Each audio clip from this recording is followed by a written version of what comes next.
Well, that was a fancy intro, Slender. I wonder who could have helped make that, huh? Oh my God, not this again. Look, the one time I didn't do it, he was right there in the chat and called us out. Well, didn't call us out. He was too polite because he's a YouTuber's YouTuber. But that fun, snazzy intro sequence is brought to you by Mad Barber Entertainment, Matt Cheesemo himself. So You I'm know going to what's say, funny to me is I think one of the things we've got kind of on the mad dump is their intro would still be going right now.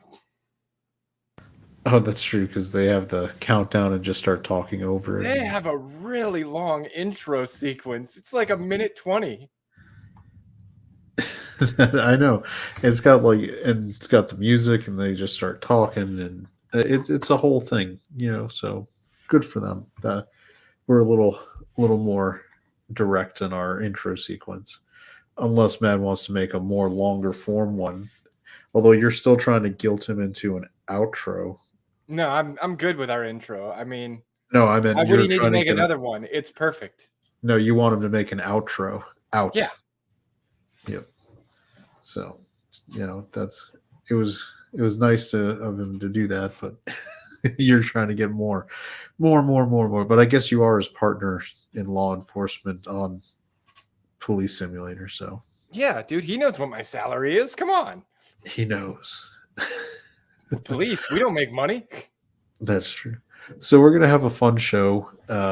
We're gonna talk about some actual good content, right? Isn't that fun to actually have something good? And hey, Rob, what's good? And that's Picard season 3 is good, and we're gonna talk about it because I think that and it was a fair point. I don't know if you've ever watched, Comics Matter with Zach. The formerly Diversity in Comics, one of the guys who launched Comicsgate. But he did a video or did a community post, something where he was very happy that people who had been very negative about a lot of the woke entertainment and all this other stuff were being very positive about Picard season 3 because he said like there's not really a point of all this criticism if we can't appreciate when they make changes that we've asked for and start making shows that are good. So, oh, hello, Star Story. Welcome to the stream. Thanks for being here. So, I don't know if you haven't watched any of Picard season 3 yet because you are Paramount Plus list. Is that correct, Slender? That is correct. Paramount Plus is not one of the streaming services that I carry. Well, I can't blame you. It's aside from it doesn't have the most content. Like I feel like HBO Max is actually the streaming service I think has kind of the best content library. Really? They Netflix, have Velma. I didn't say they had everything good because they also have like a lot of they have the Lone Wolf and Cub movies. They have a lot of Kurosawa stuff. They have a very broad library that isn't just Velma. Whereas Paramount is, yeah, it's okay, but Paramount licenses their stuff to everybody else, so you can see all the Paramount content basically on Amazon in terms of the older movies, like the new stuff like Top Gun Maverick or the Picard or the Star Trek stuff. You have to go there to see, but their old film library, the film content, usually ends up on Amazon and a lot of the other stuff. So I don't blame you. Paramount is getting a little more traction because they have Yellowstone on Paramount Plus, and that's been a little bit of a popular thing. I mean, I And hear they, good things about that, and I think it's the same writer that made Mayor of Kingstown. yeah, where are you watching Maritime Kingstown on? I'm watching it on Amazon or not yeah, Amazon Prime, So you're just getting the episodes individually. I guess. You might have Paramount Plus then, because I think it's a Paramount Plus show. Maybe You might be subscribed to Paramount Plus via through Amazon. Amazon. Yeah, Yeah, I've got a couple things through Amazon, so yeah, maybe yeah. I have to go So check my subscriptions. This is the problem with streaming services these days. I can't keep track of which ones I have and how much I'm paying for them. It's it is a problem. I think I last week, I think when we were talking about it with Mads, I mentioned how I I didn't realize I'd still been paying for the Hallmark channel. One, Ugh. 'cause my wife had wanted to watch some Hallmark movies, and it was only like $4 to subscribe. So a couple Decembers back during their Christmas, you know, Hallmark mega events, whatever.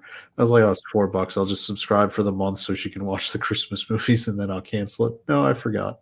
Yeah, and now you've paid $40+ a month or a year, Oh, yeah, if it was a and they month, I would probably raised probably. their pricing model at some point, and you unknowingly accepted the increased pricing model. That is probably true. So, I should make a dedicated credit card just for the streaming services, just so I can, you know, call and say it's lost. That was the trick Mad mentioned. Yeah, Rob Curro has Netflix, Disney Plus, and HBO Max. I have one of those, and it Yeah, ain't I Disney Plus. HBO Max I turned off after finishing up Game of Thrones, so don't have it's that like either. yeah. So I do get some. Well, HBO Max also has a lot of the Warner Brother, like the DC cartoons and things. So it's nice to have that. I did You get a lot cancel of those on Disney. Netflix too, though. Yeah, and I I think mean, my HBO. go-to streaming services, weirdly enough, are Crunchyroll, High Dive, and Amazon. Well, the amount of anime content me and you both consume, Crunchyroll and High Dive are probably our prime streaming services. Dude, I consume copious amounts of weeb juice. So, I mean, I think there's some, this season the winter lineup's been strong too. I've got a couple shows that I've really been enjoying on the anime side. Maybe we'll talk about that later to have another fun thing to talk about. But I do want to talk about Picard season 3 because Been hearing good things yeah, season from some of the major players too. Like I guess and Drinker Rob, and yeah, just real quick, Rob. Yes, Amazon Prime does count because it's like technically like the largest streaming service by numbers. So anyway, yeah, so but they flex with those numbers. they do start doing some weird things. I'm working on that. See, I don't want us to get demonetized, even though we're not monetized. But since the whole swearing thing came up, I'm trying to figure out new ways to pronounce swear words that will evade and avoid the algorithm. What's the what was the one from Battlestar Galactica? Frack, like Fracking. Yep, fracking. Yeah, I still like fex. Yeah, Fubar. That's another fun military one. Yeah. So we'll find Fubar. we'll alternate your vocabulary to make it Mama Susan friendly if we ever get monetized. I don't think we're There is no Mama Susan anymore. it's I think it's a title now. The Mama Susan is a title, and so. But yeah, so like you said, a lot of YouTubers who are people we watch and kind of enjoy their content have been pretty pumped on this. So I actually decided to give it a try, and the first 4 episodes have dropped. They drop a new episode every Thursday. So the 4th episode went live yesterday, and I watched it, and my gosh, it was really good. Like this is the best Star Trek I've seen in a long time.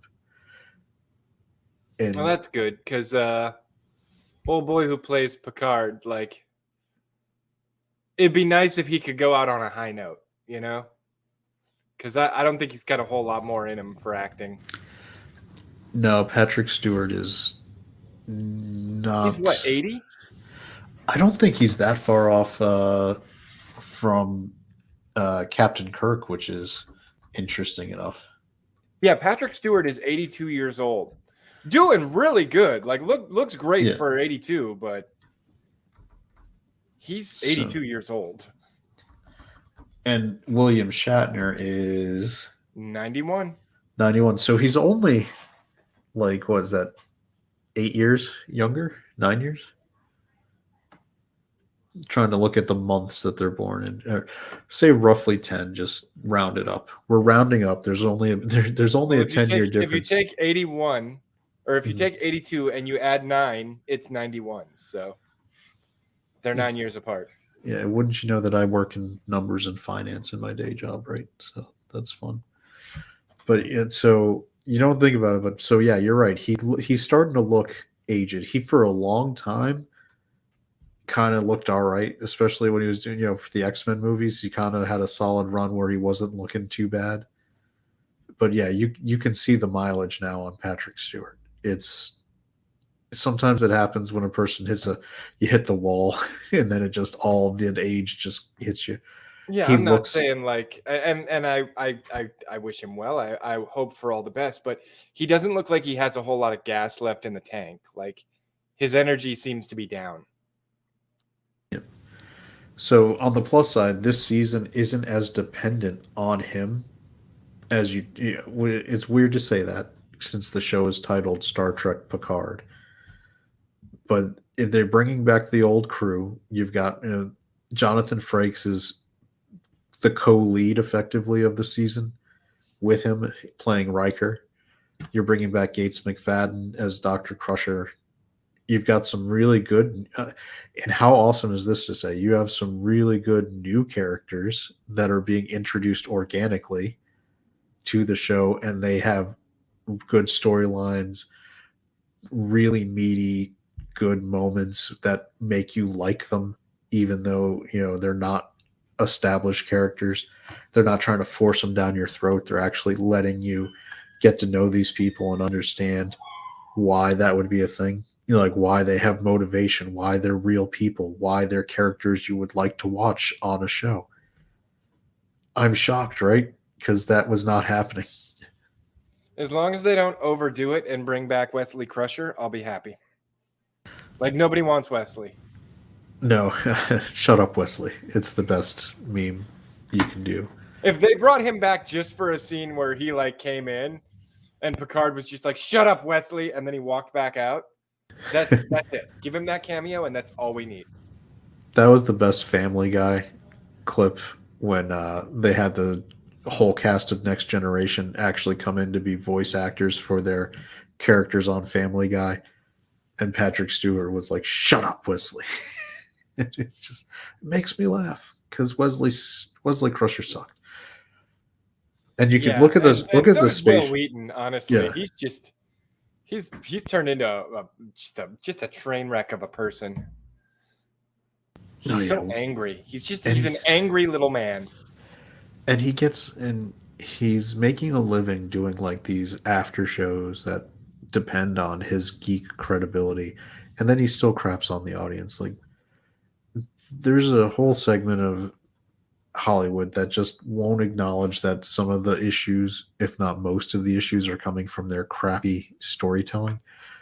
And that's why I'm actually very happy that so many people, including myself, now with our episode of the Ascendant Art podcast, are doing positive reviews of Picard. Because, like I opened up with, it's important for people to understand that when good content is good, we can enjoy it and we can talk about it, and we don't have to feel bad about liking something, because it also reinforces that we're not just being obnoxious and hateful and we're hating everything. When you give us something that's good, we'll like it. What was that noise in your background? Are you guys like We slaughtering rabbits? we have another rescue dog in the house, and Okay. the rescue dog's got a little bit of separation anxiety at night. Okay. So I'm trying, the soundproofing usually stops sound going out, not sound coming in. So, I gotcha. Yeah, I'm scared. It sounds like a rabbit, like when a rabbit screams when it's dying. well, I really hope not. My wife is, I think, trying to get it to bed now because it's after 9 o'clock Eastern time, and I think we're trying to help with help give shelter dogs a nice place to foster them and do that. So it's a nice thing to do. Don't feel bad about hearing noises. Sometimes dogs, especially when they're coming from a shelter, take a few days to acclimate and not worry that they're gonna be left somewhere. It's a sad thing. I mean, I could play the Sarah McLachlan music and we could talk about it more if you want. No, Although we get copyright struck. Yeah, no, we're good. We're good. But I was also gonna, if you look at the picture I put on screen, this is the starship that they're doing this season, which is the USS Titan, Titan dash A, which in Star Trek E's. I don't know. Do they do this in real shipbuilding where they put the letters after they do a commission of the same name but new model? No, I don't think so. Okay, I don't know. You're in Like, the here's Navy, the so thing, I'm like the checking. USS Enterprise, right? We have a USS Enterprise. The previous USS Enterprise, which I believe was a Nimitz class or a Stennis class. Either way, the previous USS Enterprise recently decommissioned. The new one is going to be one of the new classes of ship. So, but like the Enterprise, there's one. There's only one Enterprise. It's always the flagship of the fleet, you know. So, an A? No, I can't think of any ship that has an A. All right. Now that I've checked on that, and I can say, okay, but this is how the convention works in Star Trek after they did the movies, because they only started doing that for the movies and then carried it over into Next Generation, where the Enterprise you saw in the Next Generation was the Enterprise D, with A being the one that they built after Search for Spock, when that one blew up and they needed to rebuild it.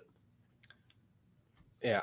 Yeah, they would just make a new Enterprise. Like there wouldn't be a letter attached to it. Also, I don't like it. I don't like the look of this ship. They It's are doing. They call it.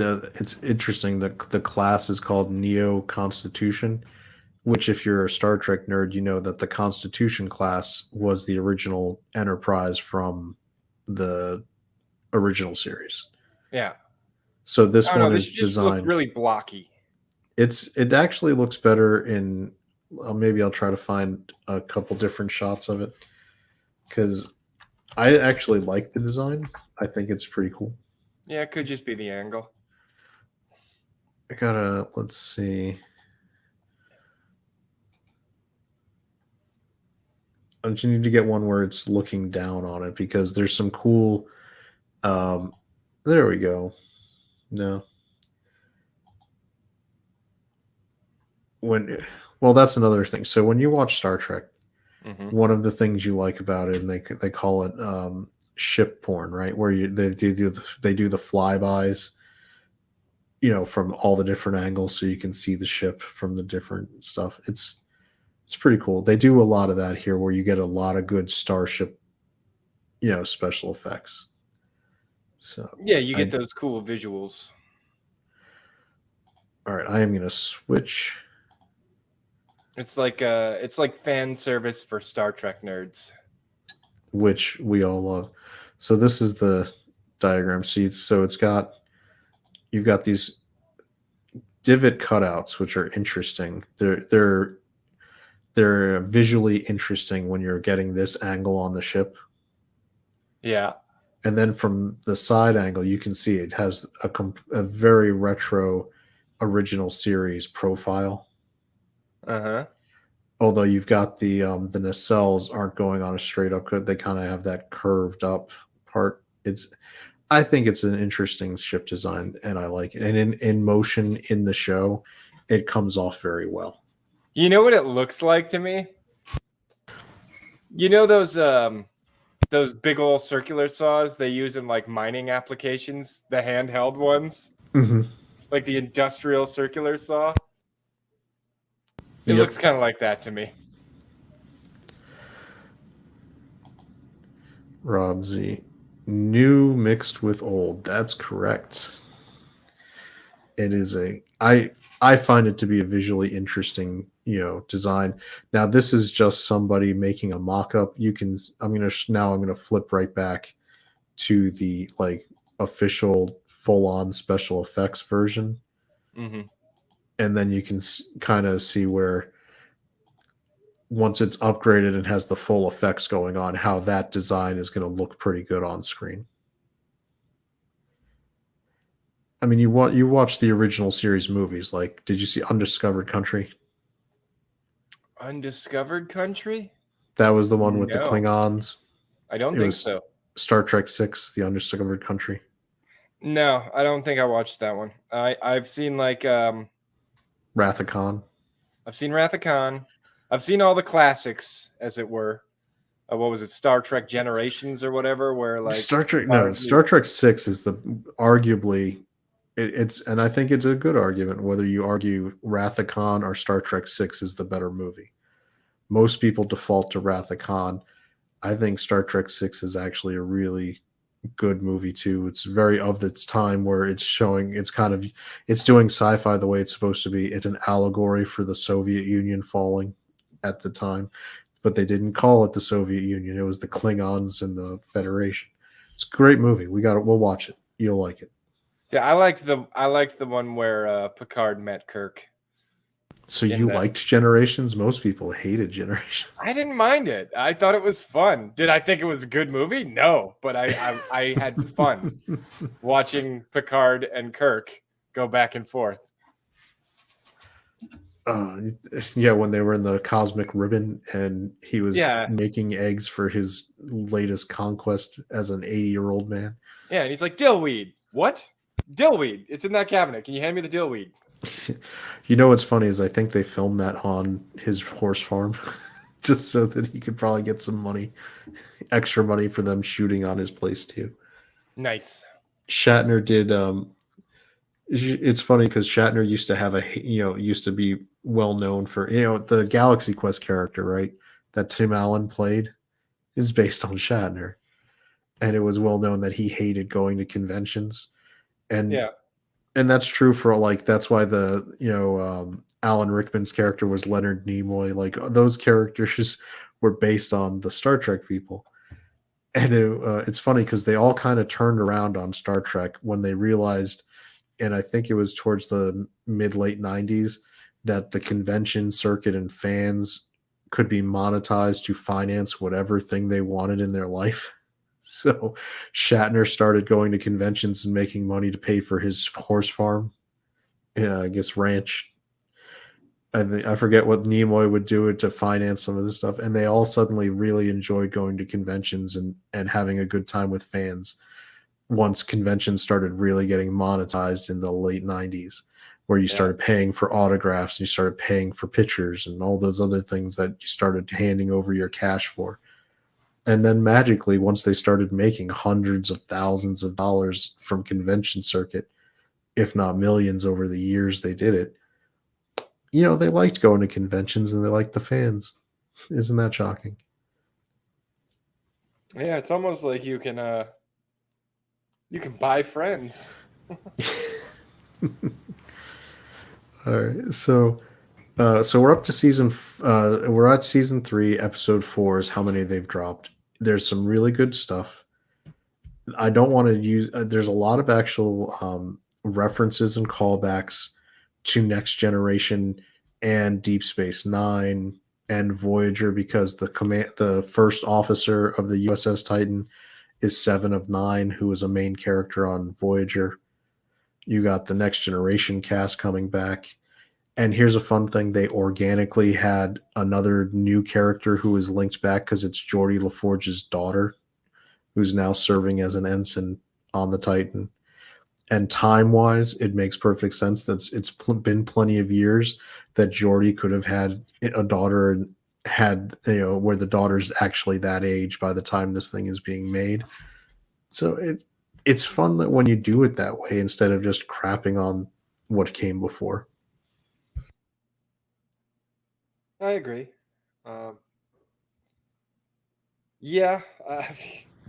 Introducing new characters into existing IP is always tricky, and if you can work it into the lore in such a way as that, it's better than just trying to slap it in there with its own best ever backstory. Yep. Well, and apparently everybody's coming back. Now, Data is supposed to have died for real in Picard season 1, so they're not changing that. The way they're going to bring Brent Spiner back is lore. If you watch Next Generation, Data had they made 2 models of the android, there was Data and there was Lore, and so Lore is going to be the character Brent Spiner plays.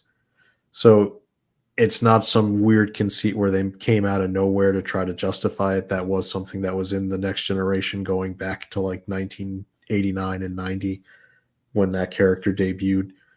So, Right. there's usually stuff you can mine in the show in the past to get to the story point that will be helpful to you. So, it's really nice that the writers are actually taking the time to do that. To use, like, hey, what can we look back at in Next Generation or Deep Space Nine that will give us the ability to tell the story really well and give a good character? And they did it. So I haven't seen, Lore hasn't popped up yet, but it's been announced that he's going to be in the show, so that's not a spoiler per se. So I'm comfortable saying that to people, but I don't want to give away too much because I think it actually is really well done. There's a lot of stuff they telegraph pretty, openly when you're watching that. If you're the kind of person who pays attention, you're going to call a few things really quick, and that's fine. There's going to be other stuff that you don't see coming that's really nice, pleasant surprises. It's just an enjoyable experience. Is it perfect? No. The Next Generation wasn't perfect either. Like, there's never been Star Trek that hasn't had flaws, but the idea is, is it a good entertaining show? Is it trying to be a show that entertains you or a show that preaches to you? This one is trying to be one that entertains you, and it does, and it's good. So I would recommend it to anybody who has Paramount Plus. I'm not saying to Jack Sparrow this and find and ride the high seas to enjoy Picard. You can get it easily through Amazon, through Paramount Plus.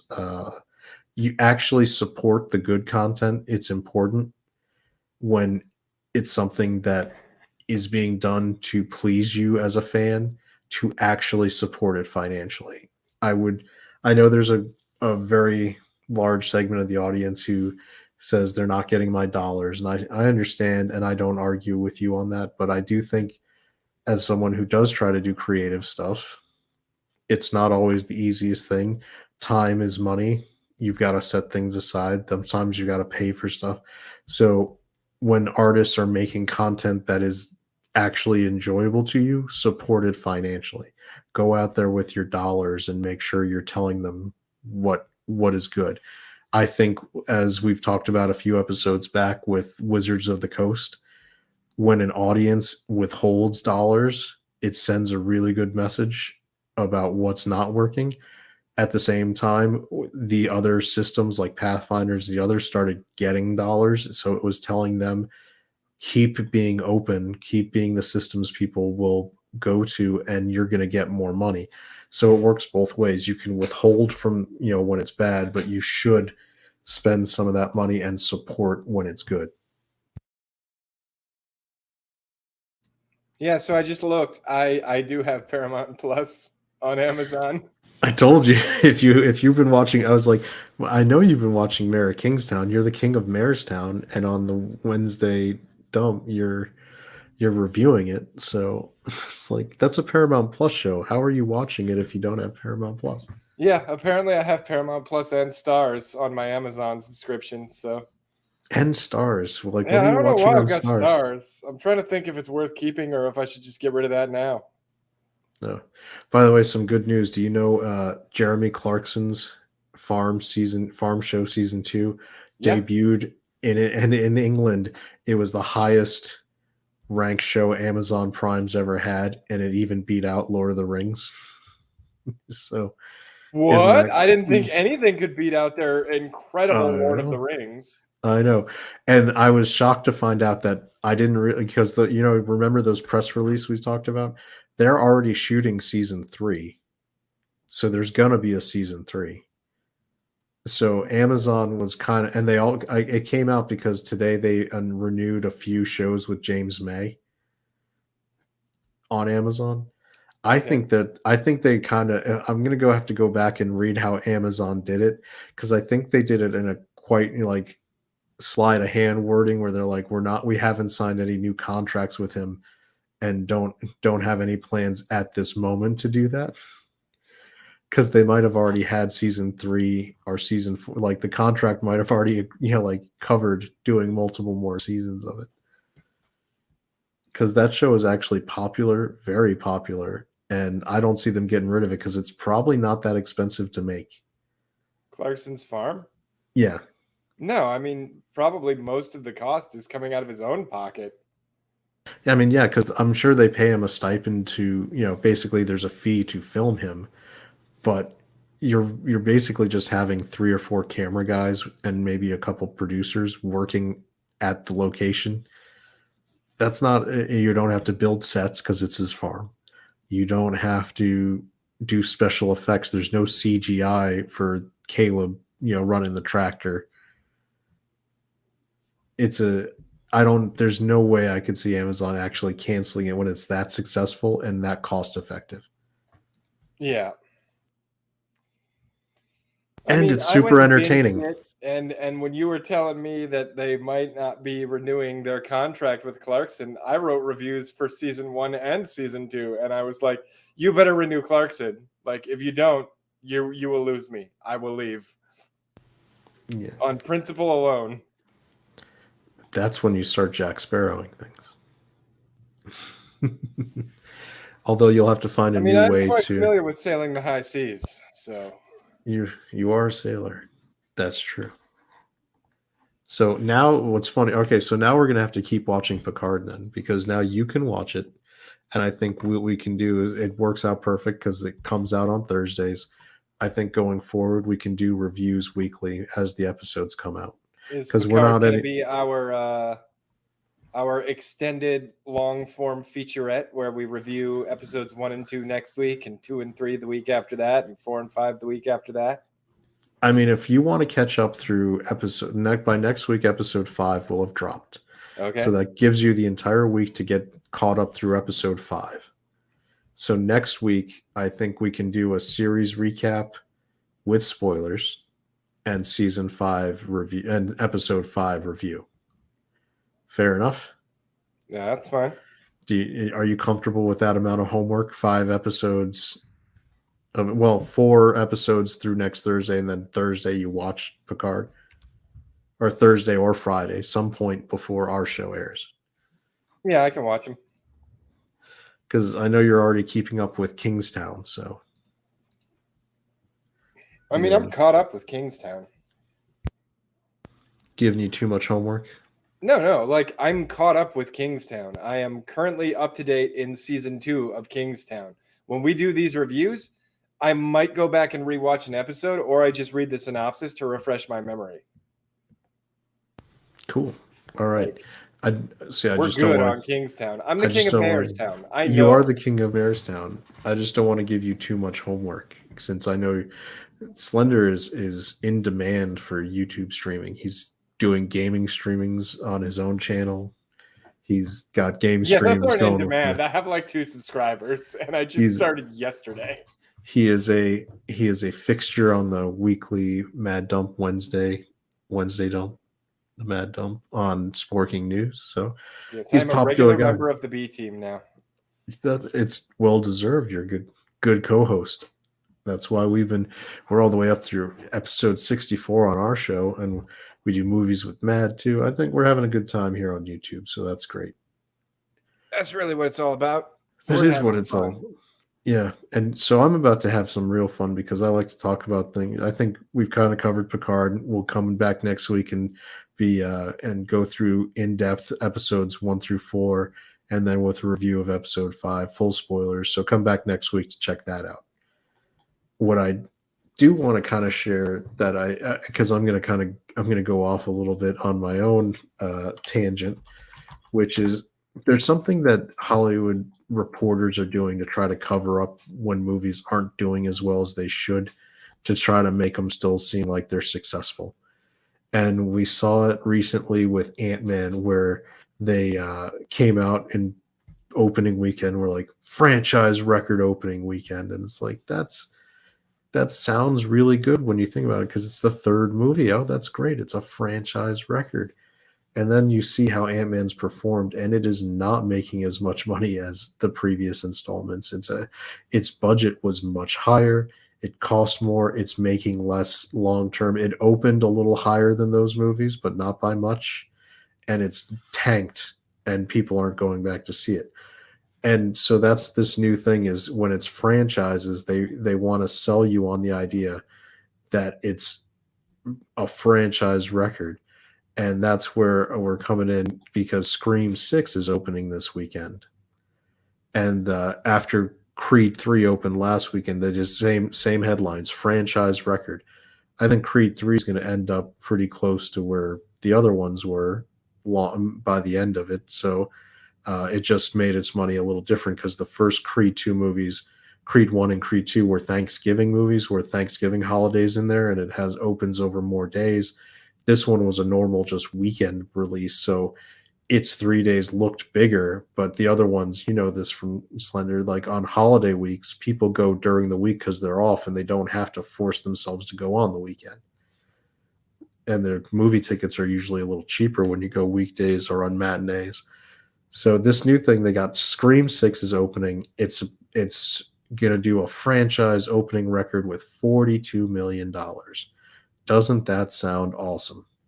I mean, reading that headline, Slender, does that sound like a great result to you? No.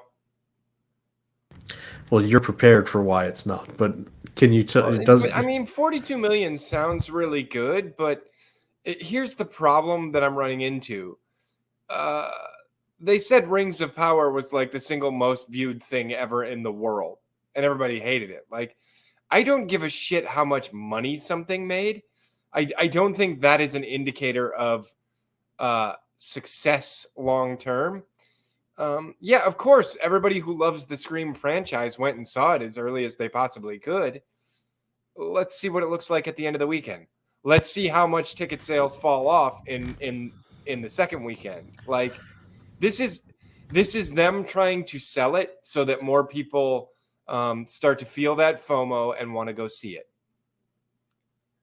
Exactly. I don't think it's going to work. This is a PR campaign because now that we've kind of established that, I'm going to show where we looked at this a little before we started, how this compares to the other movies within the Scream franchise. So I'm just throwing out Scream 1 through 4 as comparisons because I don't want to overwhelm the screen with too many things.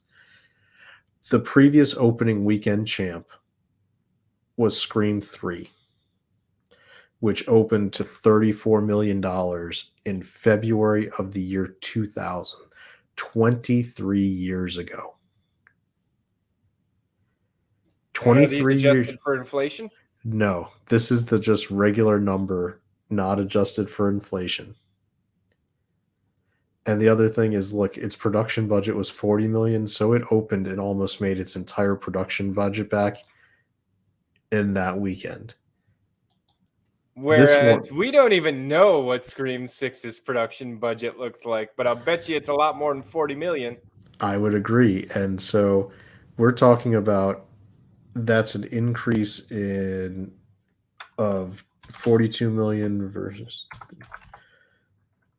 it's made about $8 million more 23 years later when the average ticket price is more than doubled. So with that, there's no friggin' way this movie is actually the best of the franchise. They're pissing on your leg and telling you it's raining. They're lying straight to your face about the real thing. Like, now, inflation adjusted, look at what these movies totaled domestically. The first Scream, when you adjust for inflation, made the equivalent of in 2023 dollars of 200 million. The second Scream made 200 million inflation adjusted, and okay, the third I just ran the numbers for you, Lil Chad, before we continue. A $34 million opening weekend for Scream 3 in the year 2000 would be equivalent today to a $52 million opening weekend. Yeah, so 52 million, not 42 million, 52. Yeah. So They're doing this on purpose because they don't like to ever adjust for inflation. Because if they did, Gone with the Wind, by the way, will made about $3 billion adjusted for inflation, and no one would ever touch it in terms of actual money made. So they don't want that record to be Gone with the Wind. So they use current dollars. So this Oh no, movie's wait, I was a little off. It rounded off to 30 million. 34 million would be 59 million today. So damn near 60 million. yeah. So it's really about $18 million in real dollars less than what Scream 3 produced opening weekend. And look at these final totals. Do you think Scream 6 will sniff $200 million? No, it's I not going to don't, get because a close. lot of what we've seen with like a lot of movies recently is that they have huge opening weekends and even bigger drop-offs after that. Like, Yeah, Ant-Man comes to mind, right? Like it dropped 70%. mm-hmm. There is a legitimate chance that after this opening weekend, the Scream 6 doesn't even get to $100 million Well, and domestically. it's not Halloween. This is a horror film, theoretically. And let's be honest, I love horror films as much as the next guy, but there's a niche audience there. Not everybody. This isn't a movie that everybody's going to want to go see. So yeah, I don't see it putting up those kind of numbers. I really don't. It'll never sniff 200.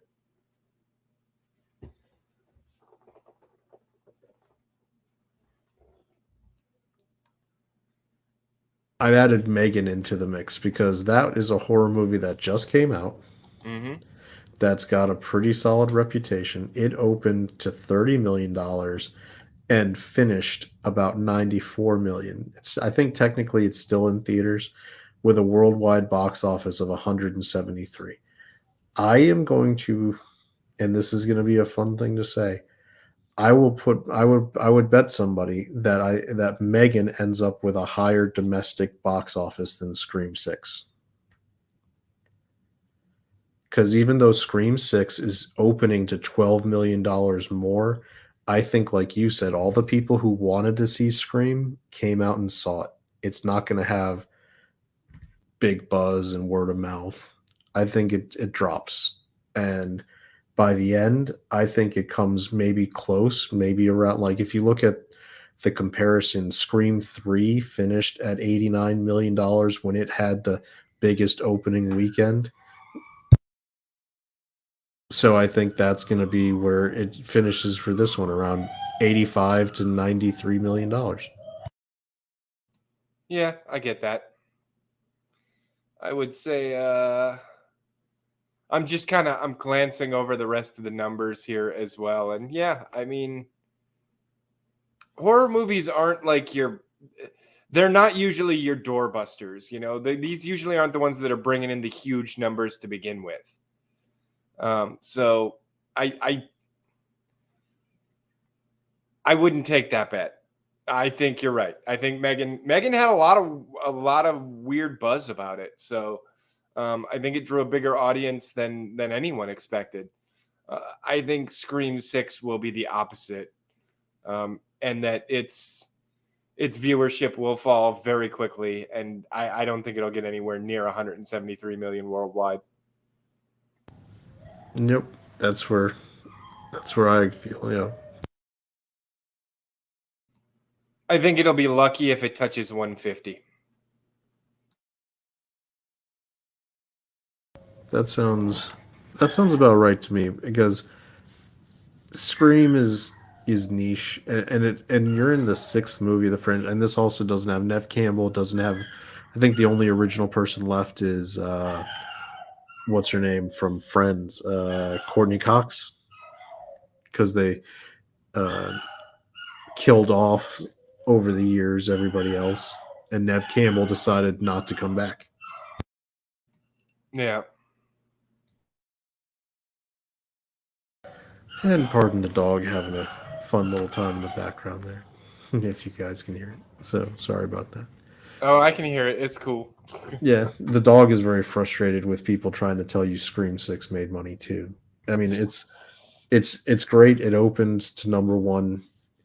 I can tell you from having worked at the theater in the like late 90s, we had movies opening to $40 million, and it wasn't a huge opening weekend. Yeah, I was So gonna say it opened in number one, but it's the middle of March, and what's it up against? Like seriously, what's the competition? The third it's weekend for Ant-Man 3 and Cocaine Bear? it's the third weekend for no, it's like the third or fourth, might be the fourth weekend of Ant-Man. It's the second weekend of Creed. It's let me see, movie opening. I'm pulling up from like 1998 opening weekend number one movies. Uh, let's see. Rush Hour in September of 1998 made $33 million its opening weekend in a September. So good for that. That Rob was Z, I nothing. am not knocking Cocaine Bear. I'm just saying there's not a whole lot of big competition out there right now. No. Oh, here's one for you. Waterboy, right? Do you think would Waterboy in 1998 Waterboy was able to open to $39 million? I mean, Waterboy was a classic Adam Sandler film. I loved Waterboy. That's true. How much was it? God's $39 million it opened to. Let me see. It's do you know what its production budget was for Waterboy? It had to be relatively small. 23 million. So it doubled its it basically made it doubled its budget its opening weekend. Yeah, 39 million in 1998 would be 71.5 million today. That's a huge opening weekend. Yep, exactly. It made 190 million domestic total in 1998. These this is like this is what bothers me because they're trying to. This is why I also told everybody who asked me, since I had worked at AMC for like a decade, when the stock was, when people were doing that stonks thing, I was like, look, if you can make a little bit of money, that's great, but get out as soon as you've got profit, because AMC long term is a poorly run company with bad prospects. Don't stay bought into it, Yep. because And technology renders them obsolete. well, it's because they make we. I think they also give an inferior experience, right? You can go to other movie theater chains. I am a fan of the Alamo Drafthouse as a chain because it's a movie theater that's a bar and a restaurant, and they have a Dude, I different. got to watch a movie there and I had a beer and some chicken tendies and some mozzarella sticks. It was great. I I had know, never had a movie experience like that. and you have this little like you get a little table right in front of you where you can put your stuff, so you don't have to worry about that. It's it's a nice experience. The chairs are comfortable, and And then every once in a while, the nice lady came by and she's like, "Did you want another beer?" And I was like, "Yes, I want another beer. Bring me another beer." while the movie's going on, it's a good time. I Oh, so yeah. AMC, if they need to start rethinking their entire concept, because when people can have giants, like most average people now have a 50 plus inch TV in their home. Some people Yeah, have and you're not 60, going to some pack people have that 70. theater anymore. And for the price you're asking, dude, give me some fucking leg room. I mean, I don't think we talked about it, but you saw AMC's innovation is they're going to have variable pricing by seat in the theater. Yeah, you're getting stupid at that point. Did you see that story where they're going to charge more for those, like the seats in the middle of the row in the middle of the theater are going to cost like $2 or $3 more than the seats on the edges and the seats near the front? Yeah, this is just meaning that less people are going to want to go to AMC theater. Like this, I get what they're trying to do. They're trying to make it more like a traditional theater where, like, if you're going to like a comedy show or something like that, yeah, certain seats cost more. If you want to sit right up there by the stage, you got to pay more. That is not going to work in a fucking movie theater. It's just not. No, it's not. I helped run one for a lot of years. It doesn't work that way.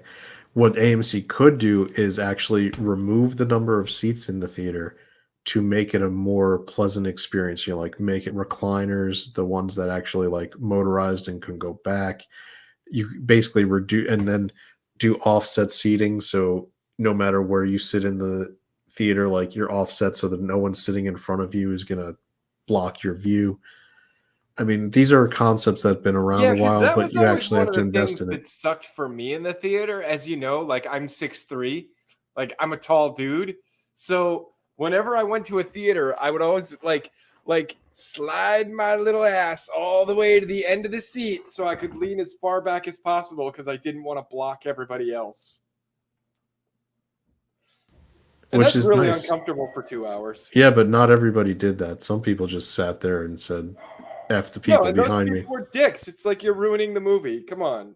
Try and be like either sit in the back or in a place where you're like sit in the back down on the floor or sit in the back of the the elevated area or slide forward so that you can lean way back and you're not blocking the screen. I'm a courteous individual. Which is really nice. Most people weren't. I can tell you from having I when the theater I started working at didn't have stadium seating.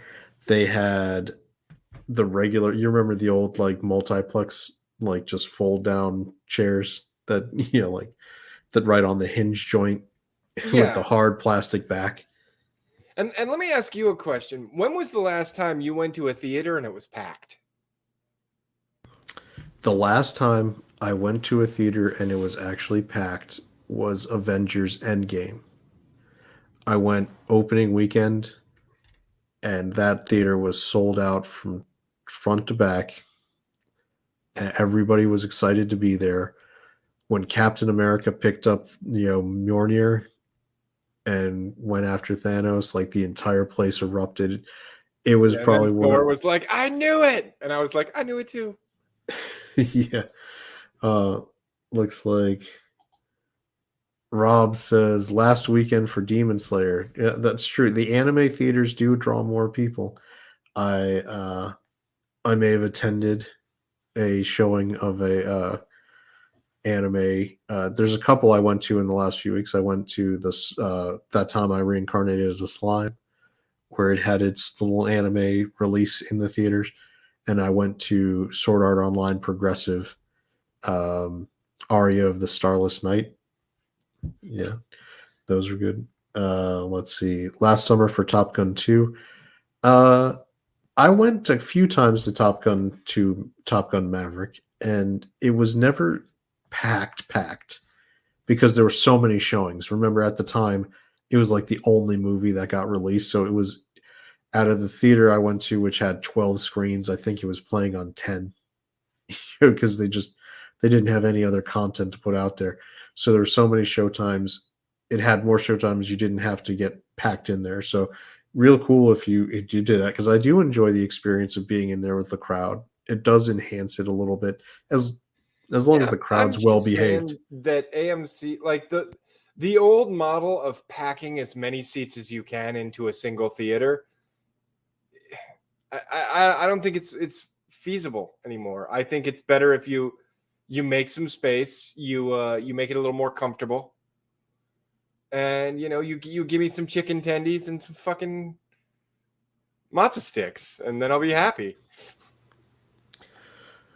See, Rob saw it July 4th weekend loaded with military vets, which is interesting because Top Gun Maverick opened in May, so that was actually a month and a half after it opened. So that was a good weekend, probably that it was still playing. I don't think that even what else had come out last year in summer. There was not a lot of good stuff.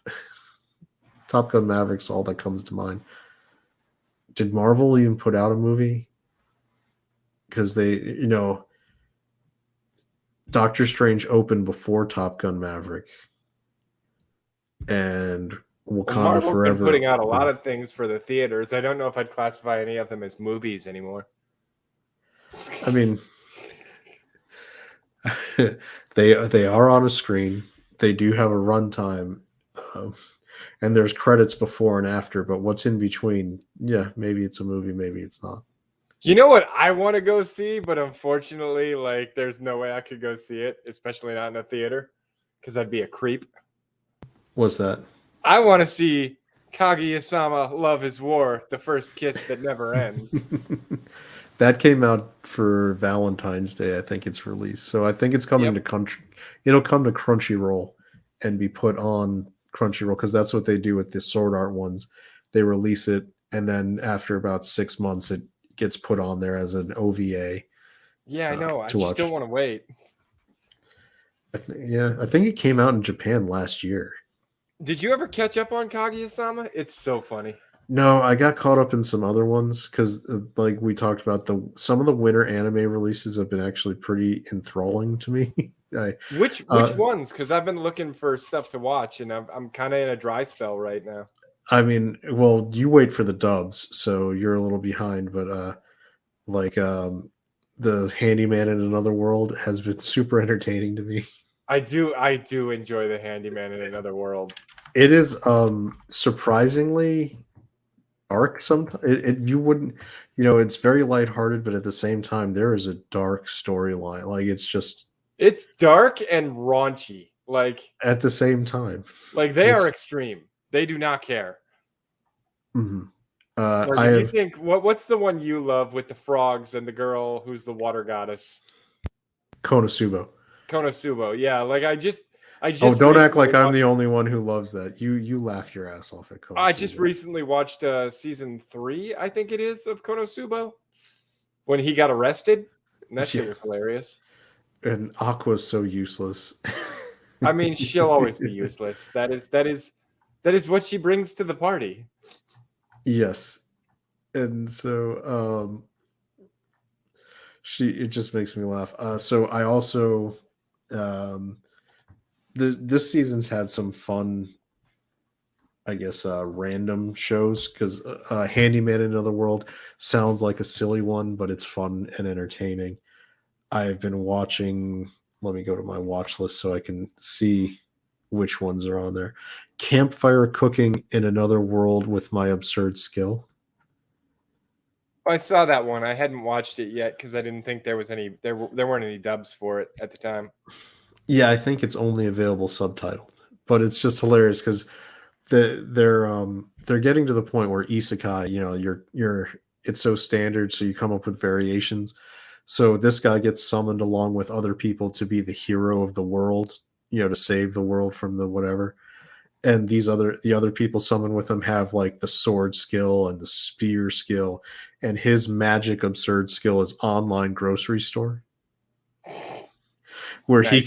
he can basically it delivers instantly, so he can pull up like an Amazon menu and order anything from the world he came from. So like he can order all the food stuff, everything, and it just instantly delivers to wherever he's at. And that is a broken power. Yeah, that's funny because when he pulled up the skill in the like place after he'd been summoned, everyone looked at him like that's useless, and he was like, "Oh, that's stupid.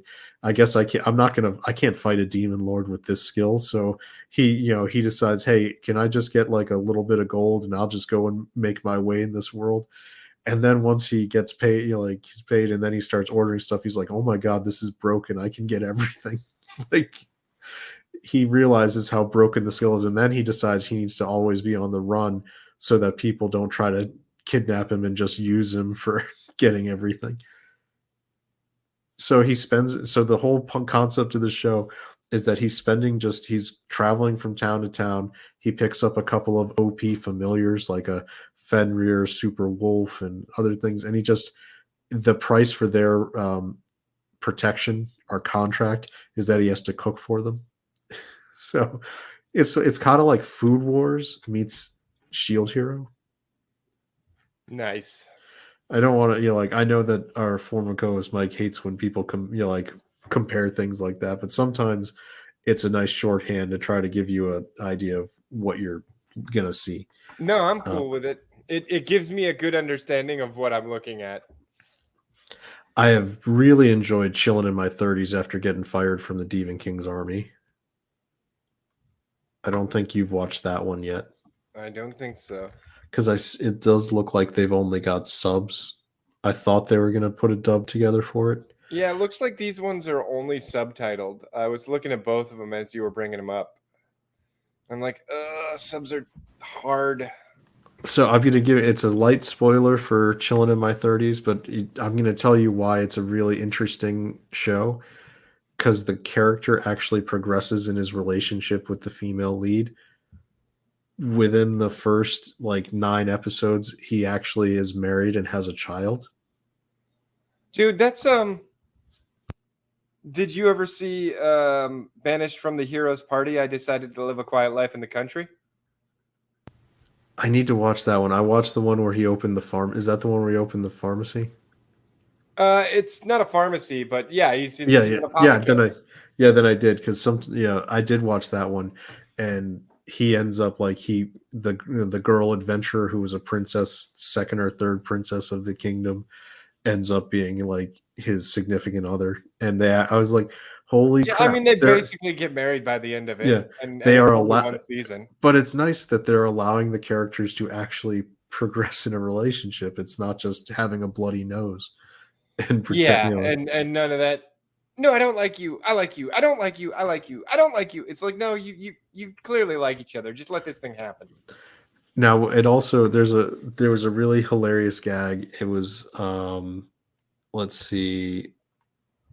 Once so in the one episode from one episode to the next in Chilling in My 30s, he confesses basically to the girl that he loves her and he wants to be with her. Then the next episode is a year later and he's married to her. And he has his baby with her. So clearly they got right to business. And what's really funny is the hero comes to town, and the new hero is obviously a busty girl because that's what's going to happen. And his son comes out, and they because it's Well, I fan don't know if service. you know this, but in a lot of animes, breast size is directly correlative to power level. Exactly. So what's funny is like his 1-year-old kid or recent. I guess the kid's not one, like few-month-old kid. When they introduce the kid, like he's obviously being held by his mom, but he looks over at the hero and he basically jumps out of his mom's arms because he obviously he associates that with food and comfort. And the voiceover of the dad, the main character, was just like, I guess he is his father's son. I can't blame him. It's like, it's funny. They're actually He can making be the sleeping jokes. on the couch. No, he doesn't say it out loud. He thinks it. So Oh, then he's okay. then he's okay. So because he's basically acknowledging that he loved the woman he married and was in for it's great. I think the show's hilarious. I really enjoyed that they let him progress. It was good stuff. So that one's good. I know you're getting a little better about watching subs, but I know it's still not your favorite.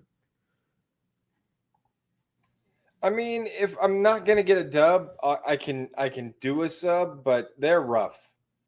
I'm still a slow reader, so and I mean, let's be honest, Japanese people are fast talkers, and I'm a slow reader. It becomes a continual effort where if I want to read what's being said, I can't see what's happening on the screen because I'm going to be trying to read it real fast.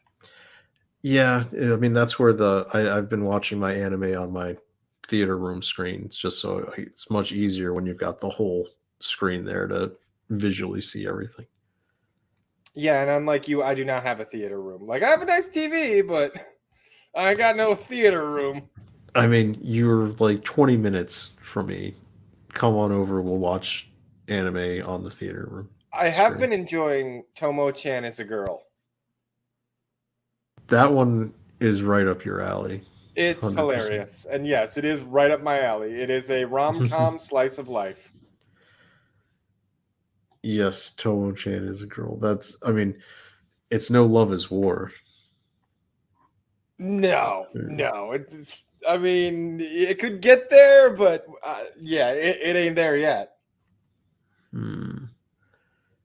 But yeah, so the those two are like so yeah, those two are the ones like Handyman, Saito in Another World, and Chilling in My 30s after getting fired from the Demon King's army, and then Campfire Cooking is that where's the whatever that full title was, because they have those ones I've been really enjoying for this season because they've just been fun, light, good ones.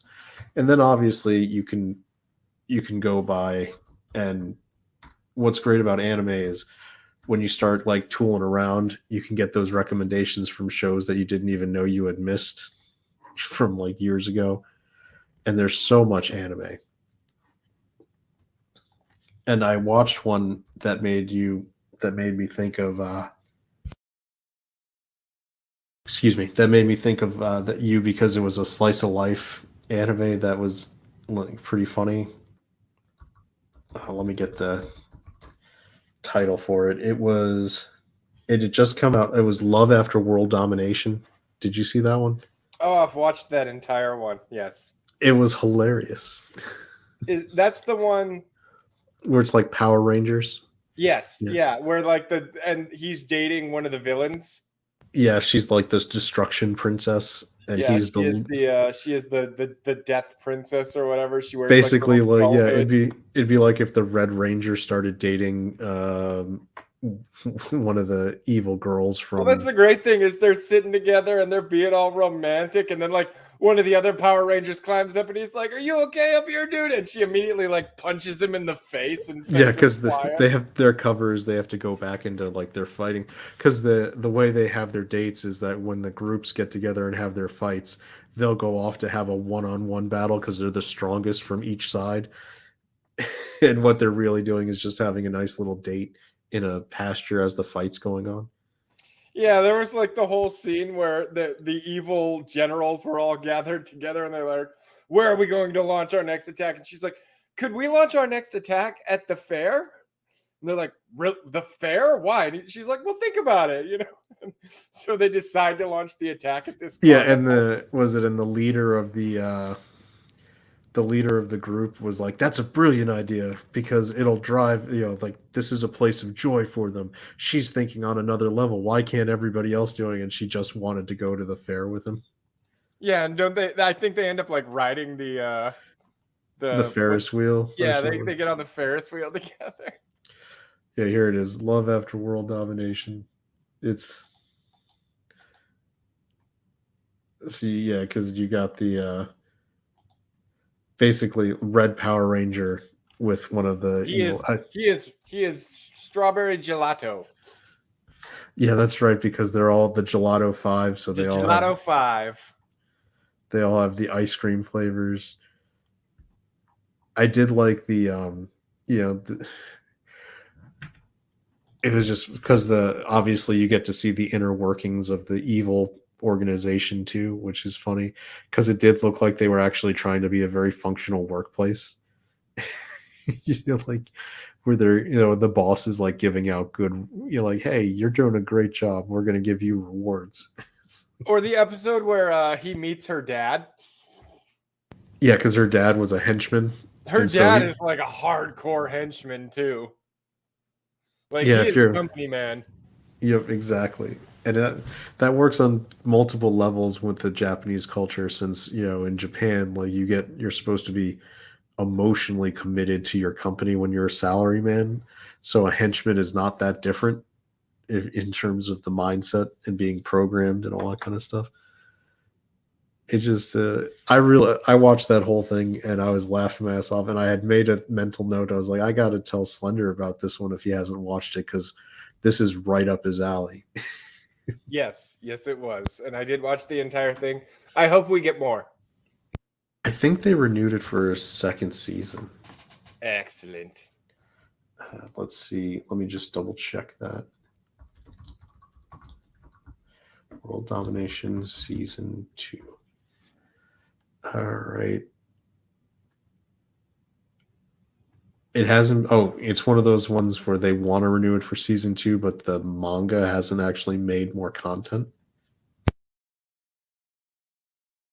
And they don't want to and it's outpace it. never a good idea to go off script if you're following a manga. Yeah, We so saw how that went for what is it? What's that really popular one?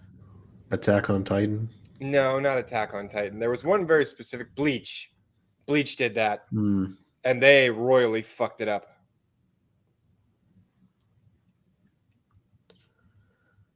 Yeah, I mean, source material, like anime people get really nitpicky when you start deviating from the source material anyway. So I mean, if you did it well, it wouldn't be a problem, but they don't. Yep. So I had watched that one. So that was one of the ones I had watched because it was recommended for me. Probably after I watched Uzuki-chan Wants to Hang Out.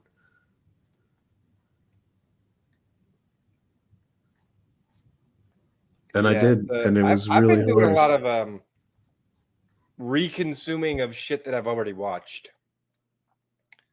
Like I went back and watched Combatants Will Be Dispatched again. Oh yeah, that was a good one. That was the one you told me to watch, and I enjoyed it. Mm-hmm. Funny as hell. It is.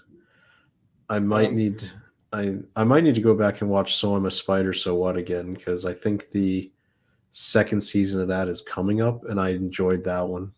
I really enjoyed that one. New one that I kind of enjoyed. I'm hoping that I get more. Was the Ice Blade Sorcerer Shall Rule the World? That one was pretty good. Oh yeah, isn't that going on right now? Yeah. Yeah. Oh, did you watch Eminence and Shadow? It's on High Dive. They have a dub. I haven't. Is it good? I think you'd like that one. I got caught up on Vinland Saga. That's still pretty good. Let's see.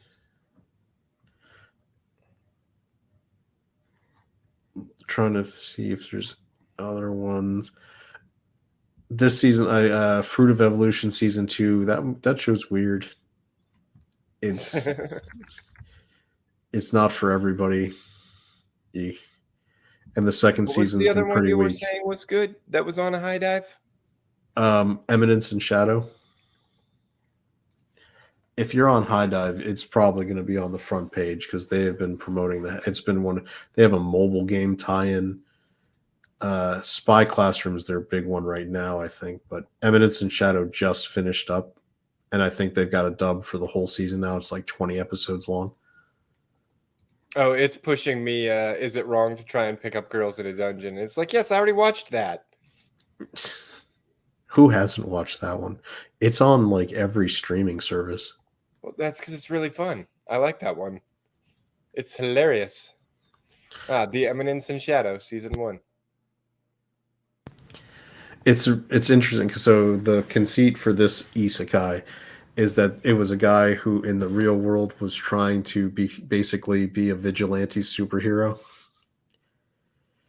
and he realized he could never actually, because he didn't have superpowers. So when he gets isekai'd into the other world, he actually has magic powers.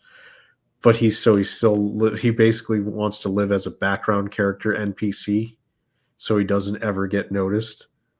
And he creates a whole super secret organization to dominate the world, and protect it. At the same time, he's trying to fumble his way into just maintaining his background character cover. Yeah, I'll be waiting to watch that one. Apparently, the English dub won't be wrapping up until May 8th. May 8th? The show's been over for weeks. Yeah, well, the show has English dubs all the way up to episode 11 right now. And then 12 will be on March 13th. And 13 will be on March 20th. So yeah, they're doing a new episode each week in the English dub, but I like to binge, so I'll wait until it's all out.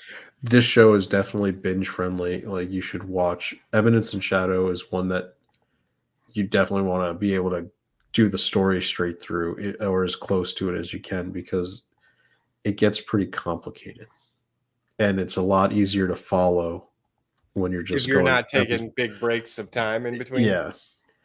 The other show that High Dive has that's been getting a lot of attention this winter season is the My Life as Anuka-san's dog. Anuki-san's dog. Like that show is weird. Yeah, I know that one has gotten some attention, even on the just the side of, I guess, the localizers took some liberties with their translations and got called on it, and they were like, we don't fucking care because we like to fix problems. But I'm like, that show looks weird. This is weird. So this dude turns into a dog, He and turns now he's into a his little crush's dog.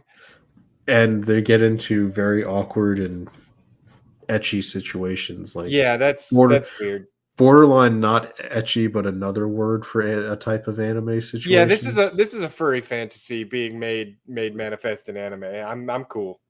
Yeah, Not my thing. Let's see if they've had Isekai. Let's see, my Isekai life. I gained a second character class is supposed to be pretty good.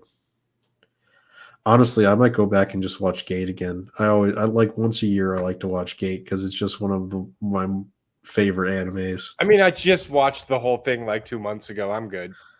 Yeah, I hope we get more. That'd be cool. Farming Life in Another World is supposed to be pretty good.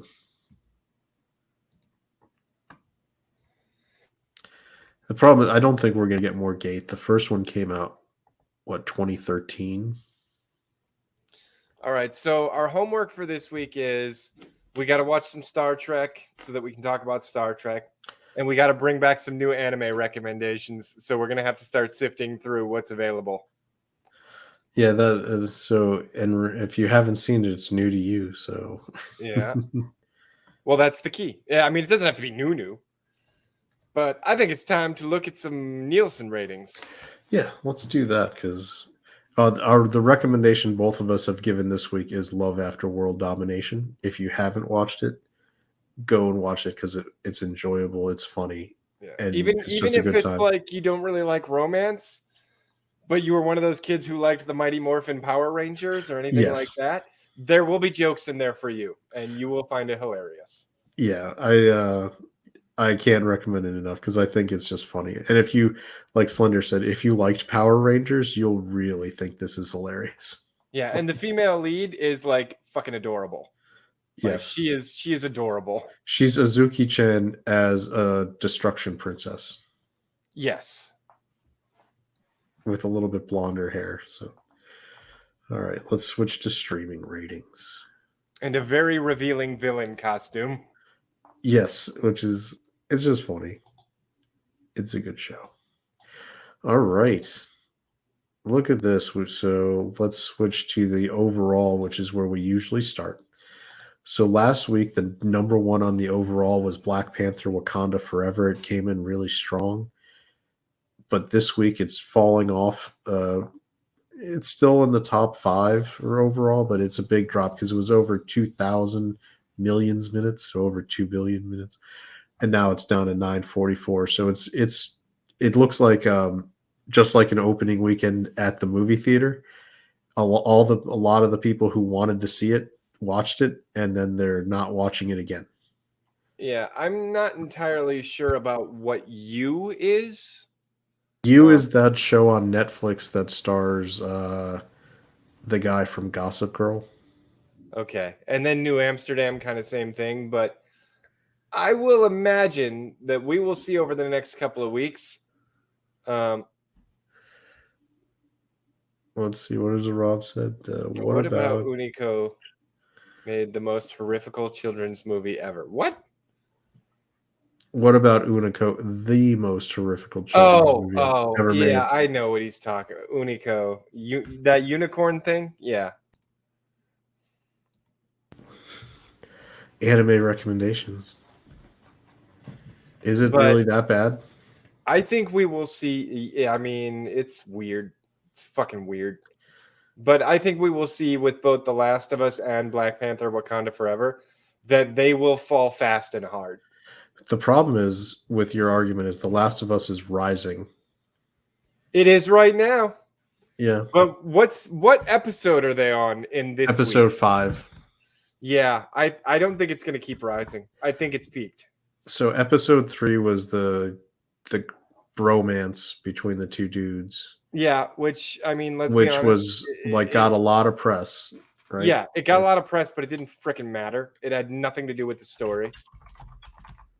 It was a tack on, but from everything I hear, like that was where it started kind of going wrong. Yeah, And well, 4 was episode worse, and 5 is even worse. 5, no, well, episode 7 is where things got really like that was the one with the flashback for Ellie, where it was basically it was the episode version of the DLC for Last of Us, where they're where she's hanging out with spoilers, her girlfriend, and whatever. I don't care about that, but the actress who played the girlfriend had some very choice words about the audience, like people always do, and stirred up some trouble with that unnecessarily. If you're promoting a product, appeal to everybody. It's a famous Michael Jordan quote, like Republicans buy sneakers too. Like you're trying to sell to everybody. Just remember that. Yeah, there's nothing like insulting half your audience.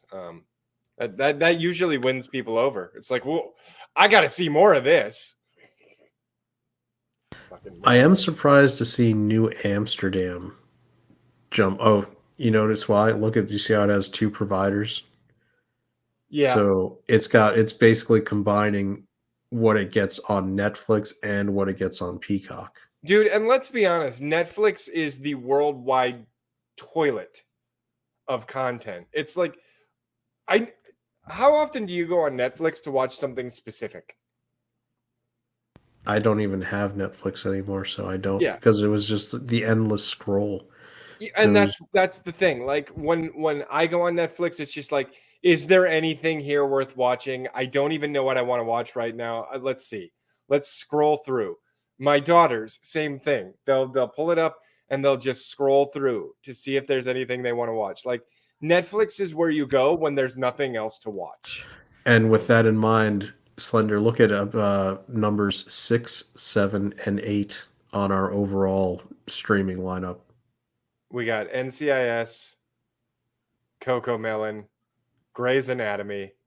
The Walking Dead is still in there. Well, remember, because the final season for Walking Dead dropped, so it's all the people are going back and watching what they want. They're catching up, yeah. Mm-hmm. But NCIS, NCIS and Grey's Anatomy will never die. We've talked about it. What's the only thing that's been on the list every week we've looked at it? NCIS and Grey's Anatomy. Oh, and CoComelon. And CoComelon, that's right. They will not go away. So that's the overall. On the original side, you're going to get a little bit more content because look at this: Netflix, Peacock, Netflix.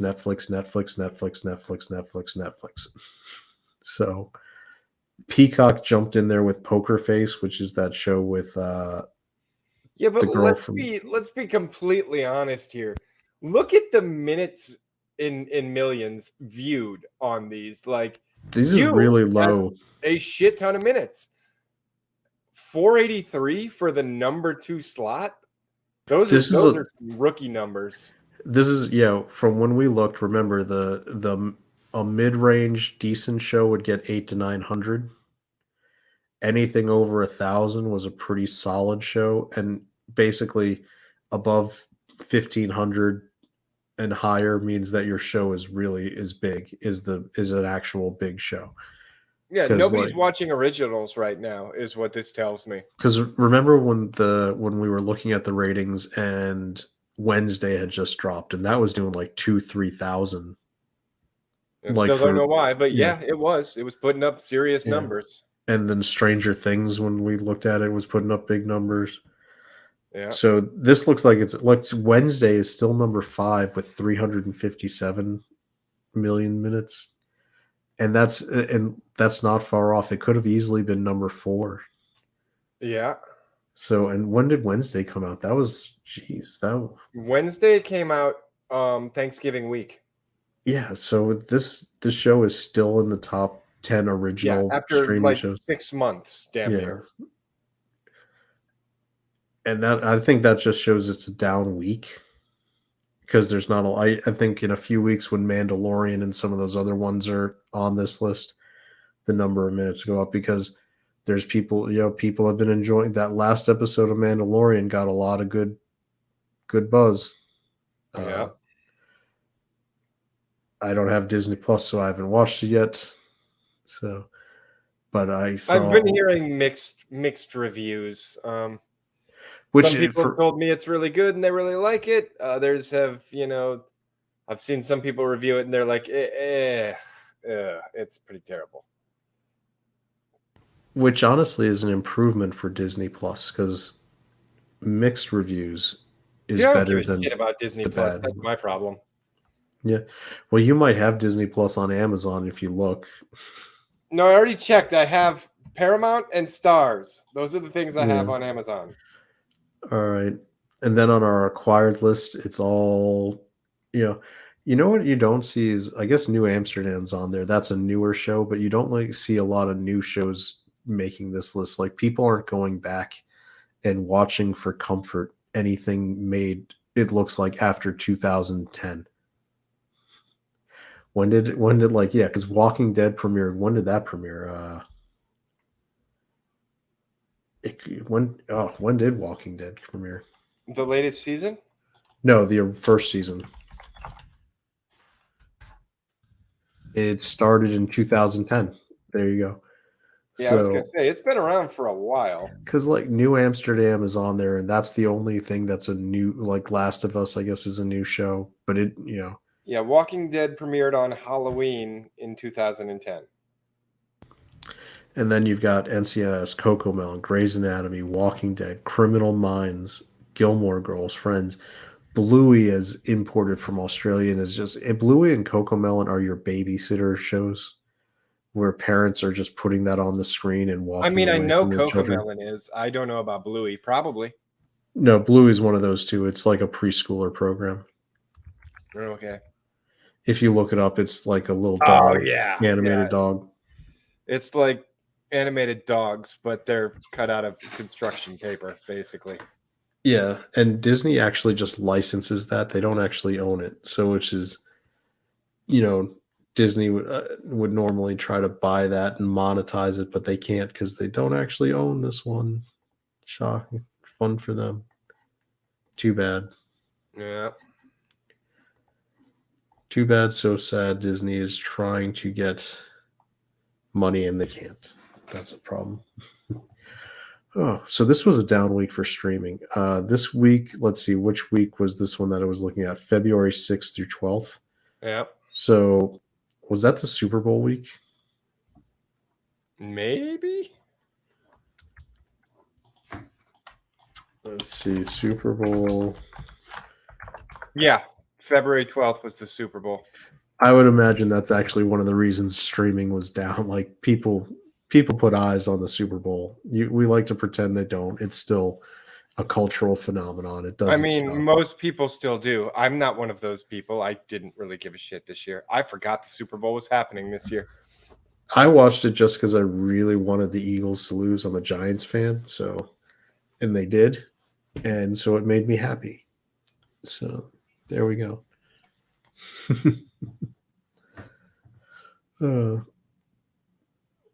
I think so there's our streaming ratings for the week.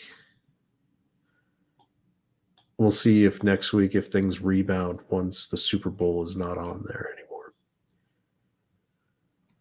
We'll see. I mean, I don't know. I didn't find any of those numbers terribly surprising. Those those originals, yeah, they were putting up rookie numbers. Got to pump up those numbers. Those are rookie numbers. Those are rookie numbers. Now, do we want to do that last thing, or are you feeling pretty good for this episode? Oh, are you talking about my song? You did have a song that you wanted to share. I think let me find a good screen share for it.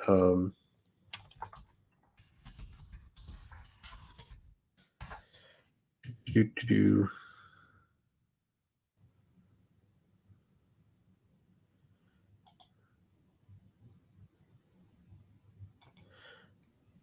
You're not finding it quickly enough. No, I found one. I'm debating if it's appropriate.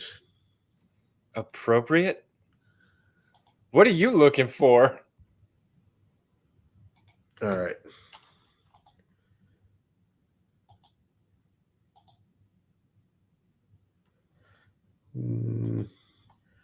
Because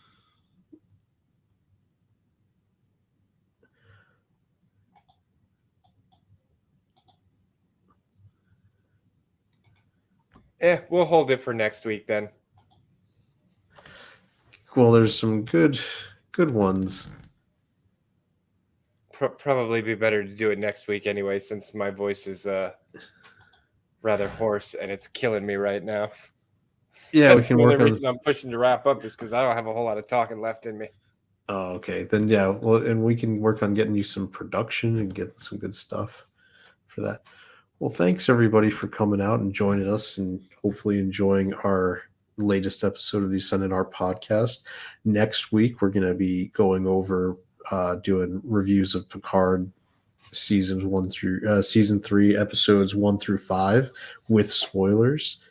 And then after that, new episodes as they come along each week. We'll do our streaming ratings. We'll talk about any other stuff comes up. And if Slender's voice is up to it, he will sing a very special song that's completely appropriate for 2023. Yes, completely. Completely. All right, everybody. Well, thanks for coming. Have a great night. Bye.